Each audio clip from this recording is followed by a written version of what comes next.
Friday, June 24th, I had trouble with my electric wheelchair. I had to get it repaired and I was late. I really wanted to get there early for some workshops and other things, and made it to like the very ending of Lights, Camera, Caption by Ricky Pointer.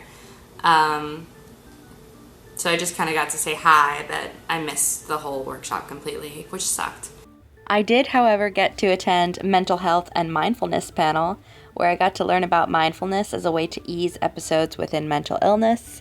We even got to practice a short meditation exercise, and it was all a very lovely experience. I followed that up with, I believe, From Videos to Written Word, which was about writers, YouTubers / writers, which I really want to be a part of. One thing that I was really curious about but didn't get answered was, so I've been writing 2 books for a couple years now, but they're journey based, so that's why, like, as long as I'm not done with the journey, I'm not going to be done with the book. So I was wondering if I should kind of let my subscribers in on that process and maybe like even help me write the book, help me navigate through the story, help me navigate through my thoughts and concerns, or if that is a very risky play when it comes to plagiarism. So I'll open that question up to you and what you think about that.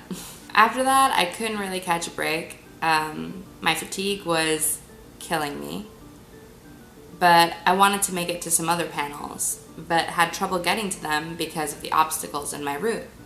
Again, it would help if there were designated areas reserved for folks with disabilities, and separate lines for those waiting for those particular seats. Many panels did not have a designated area. Most folks in wheelchairs either had to sit in the aisle with their wheelchair, or sometimes what I would do is I would make room for myself by moving chairs around.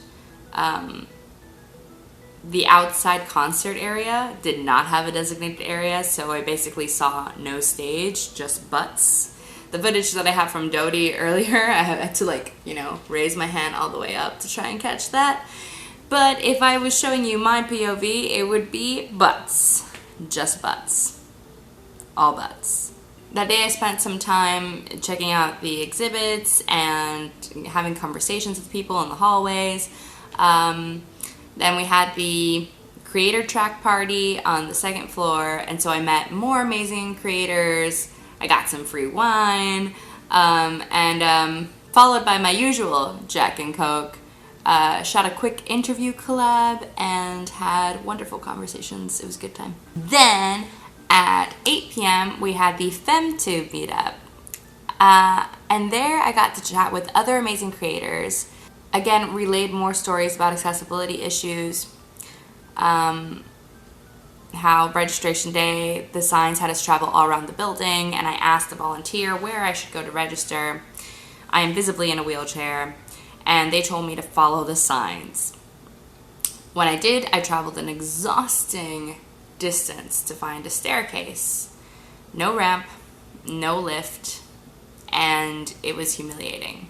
I had to wait at the bottom of the steps for my brother, and it just felt so cruel that Vidcon appeared to be inviting the disability community into a space, but thought that that was enough. And they actually did none of the work to figure out how to be good allies and how to be accessible. I'm not sure if I mentioned it in my previous video, but I found out via observation that there was a ramp halfway around the building, but no one told me.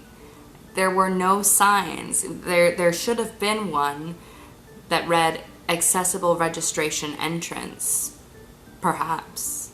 And at the end of the day, I got to try my first In-N-Out burger. Everything monster style, and I'm glad to say it totally lives up to the hype.